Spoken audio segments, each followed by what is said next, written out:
Hi friends, welcome back to my garden. Today I'm going to be planting a couple more containers, and these are right at my front door. So maximum impact not only for people who stop by my house, but for me as I come and go.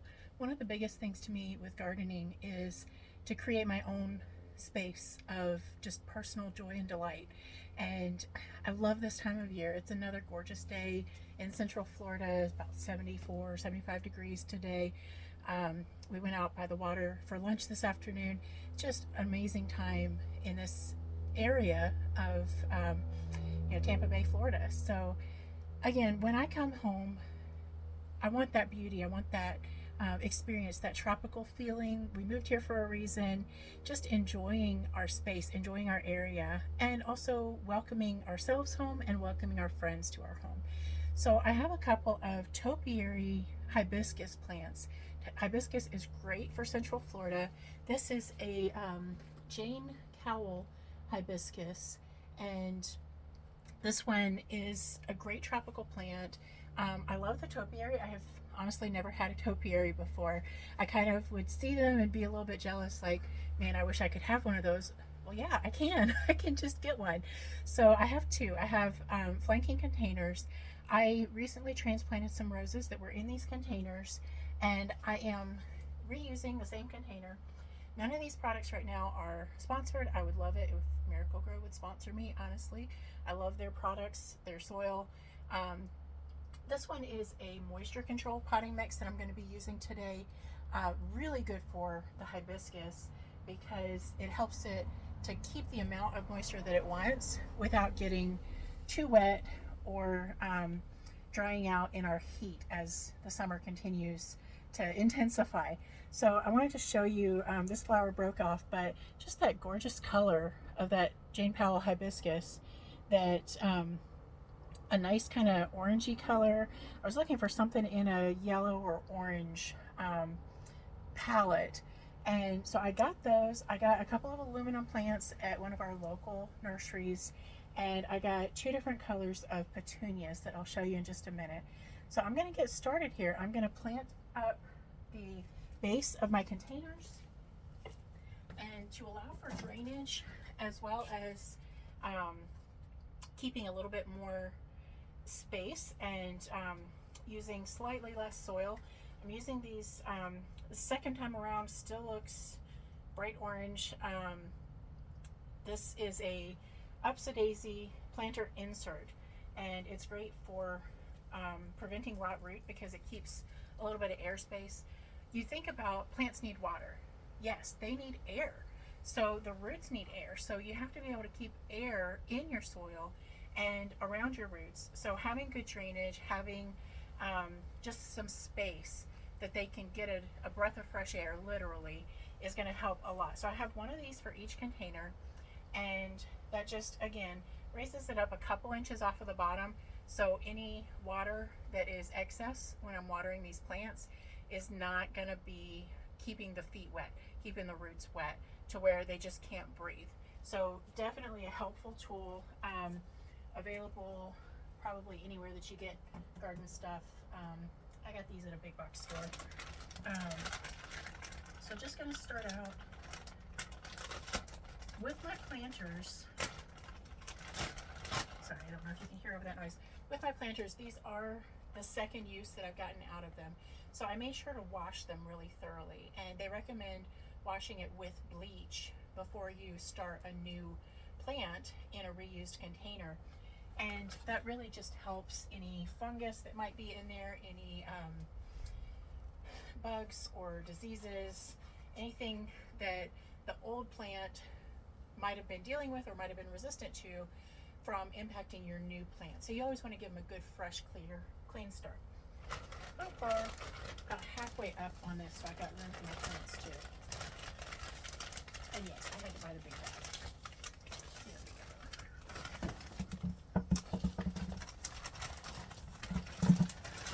go. Hey, I'm not perfect. Nobody's perfect.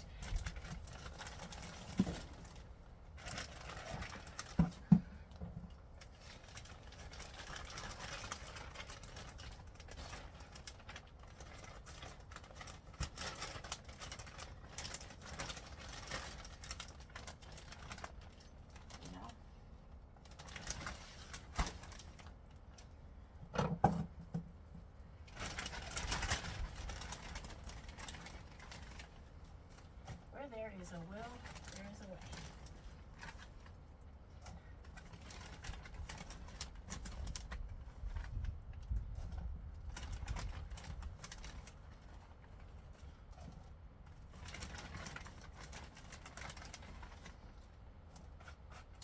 Honestly, in that moment, split second, I was considering cutting the video, completely starting over from scratch. And I decided, nah, it might be posting to Instagram, but it doesn't have to be picture perfect every time. It's just the reality. You get in there, you get messy, trial and error, and you enjoy the process.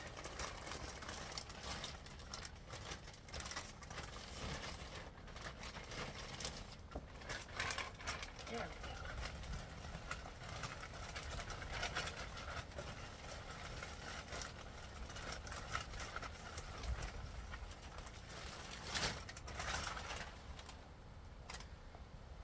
Alright, so I'm just about up to this blue line. I think you can see that on your screen.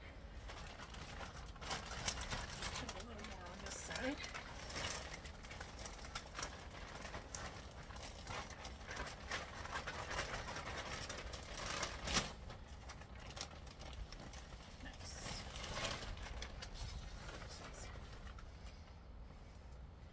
I'm gonna start again on my recipe helpful tips of friller, spiller, filler. You want something that gives you some good height, gives you some interest. This is a little bit crowded, but not too root bound. I'm just gonna set that right in here. I'll cut those tags off later. I think I got my height just right for that soil. It's right on top. Now on this one in particular, I want you to see there is a little bit of growth. There's a tiny one here on this side. On the topiary, I don't want that. I need to trim that off. That one was so small, I just knocked it off with my fingertip. But the others, I'm gonna trim these up once I get them into the containers. And that way I keep that nice clean braided trunk that I purchased. So those are not quite level. I'm going to add a little soil into this one just to be able to mound it up underneath there.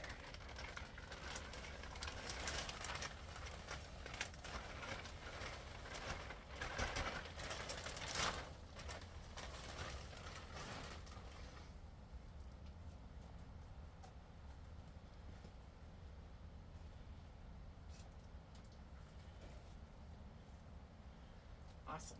I love it. So again, that was the Jane, let me say this right, Jane Cowell hibiscus. This one is a Supertunia Petchoa. It's a mix or a hybrid of Petunia and Calibrachoa. It's a Supertunia Petchoa or Petchoa series. And got this at the garden center at the big box store, and it likes 6 hours of sunlight. It's trailing, it's a perennial, it comes back year after year, so the investment that I put into it should carry forward. Same with the topiaries. I want these to last a while, so I'm going to split this one out, and I have two of them. I've got some extra roots going on here. Just sort of wiggle those right out.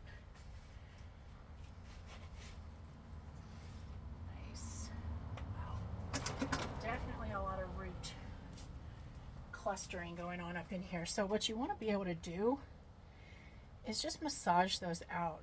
You don't need to break them out too much because these are really fine hairs of root, but you want to tell that plant, hey, you've got some room, spread out, enjoy it. We've gotten some nice good fresh soil in there. We want to let it take good advantage of that soil. Just look at this color. I think it's going to be great. It's a little more on the yellow side, has that bit of burgundy.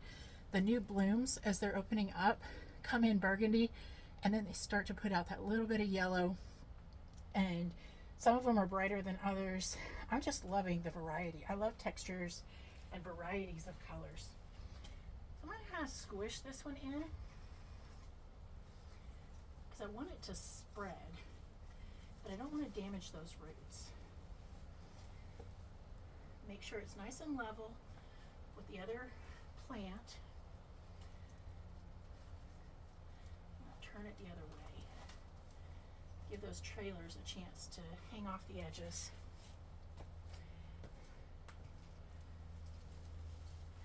These are the ones I got from the local grower, local nursery center, and this is called an aluminum plant. Again, with the texture, that nice silvery color on the leaves, just gives it some good interest. And this is really just filling up space. It's making those planters just look like they are bursting at the seams without overpowering the room that I'm using. This one's a little more shallow, so I'm going to make sure that I mound the soil up underneath it to support the plant as I'm putting it in here. Borrow a little bit from over here. Right up in that side. I need more than that, but I'm just going to continue for the moment. Come in. Nice. I love how it just kind of blends right across. Get a little more soil up in here. And dump it over here and move it.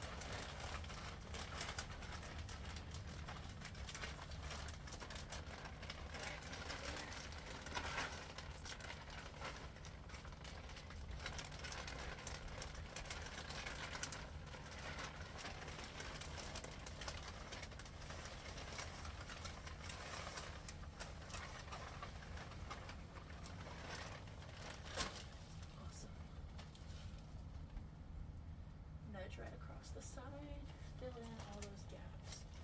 I've got one more plant going in here. Got plenty of soil to spread across.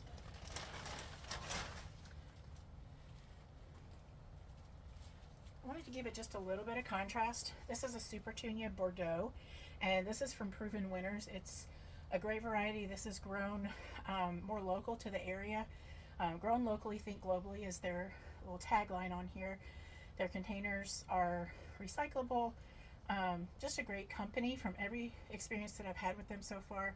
But this Bordeaux color is going to coordinate nicely and give some contrast, some interest with those yellows and oranges that I have going in the others. If you look at a color wheel, you're going to see purple and orange or yellow are kind of complementary colors across the spectrum. And these have a coordinating factor in that you get that little bit of a burgundy purple center with the lighter aspect. So you get some contrast as well as some coordination.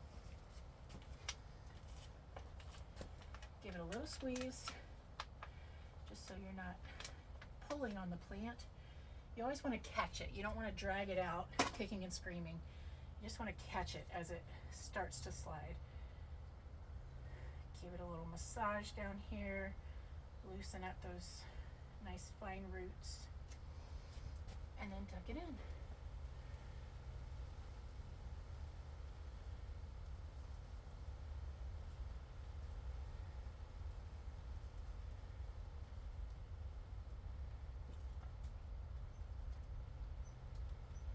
So my first one's done.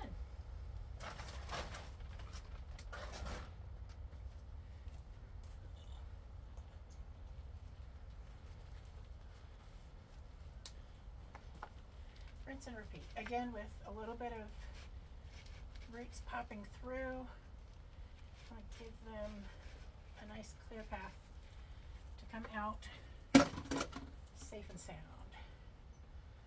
A little massage. I'm going to spread this around because I know I need it on that side more than this side. A little squish.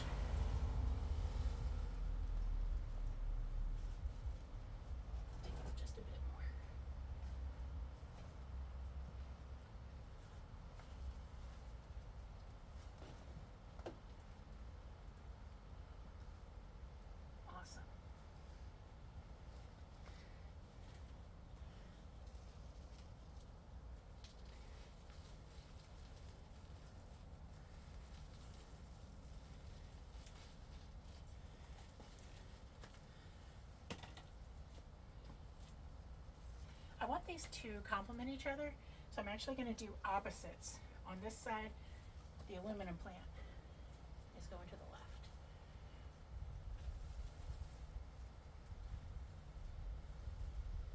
Tuck it in. Rotate a little.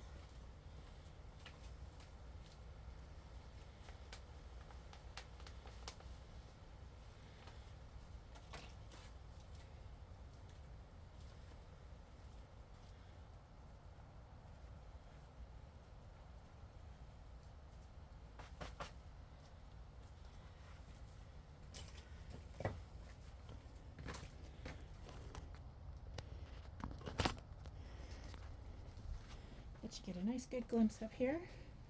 We've got our aluminum plant, our, oh, I'm sorry, I forgot the name, the Tunia, forgive me for getting that mixed up, and then the Bordeaux Supertunia, right along with our Jane Cowell hibiscus. So thanks so much for joining me in my garden today. Thanks for coming along with my journey. I'm so thankful to all of you who have joined in right here as I'm getting started. We're learning together. We're going to grow along the way, literally and creatively. So like my YouTube channel, my Instagram, my Facebook, subscribe so that you see my videos and updates and all the resources that I'm trying to share, helping you guys, whether you're in the Suncoast or somewhere else. I hope I'll find something that can help each one of you, and I hope you all can make some time to enjoy your garden today.